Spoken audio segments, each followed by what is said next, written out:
माजी विधान परिषदेचे सदस्य आणि हल्लीचे विधानसभेचे सदस्य आमशादादा पाडवी हे सुद्धा पोलिसांच्या बरोबर हजर असताना अक्कलकुवा तालुक्यामध्ये पोलिसांचे पीआय तिथं असतानाही त्यांच्यावर खोटी फिर्याद एका भगिनीने दिली की विनयभंग केला यांनी, आणि ती पण रजिस्टर होते.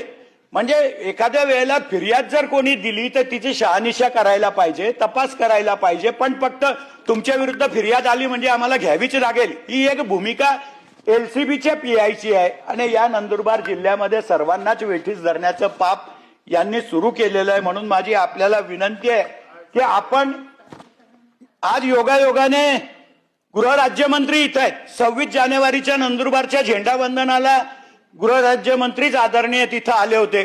त्यांना सुद्धा लोकांनी पूर्ण परिस्थिती त्या नंदुरबार जिल्ह्याची सांगितली आहे, त्यांना सुद्धा वस्तुस्थिती माहिती आहे. आणि म्हणून माझी विनंती आहे की एलसीबी पीआयची तात्काळ तुम्ही जर तिथून बदली केली तर नंदुरबार जिल्हा 90% शांत होऊन जाईल. आणि म्हणून या सगळ्या याच्यातून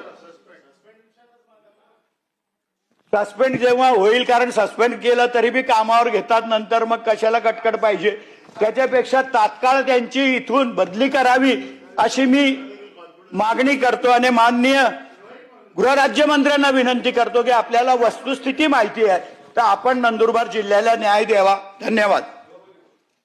माननीय गृहराज्यमंत्री. सभापती महोदय,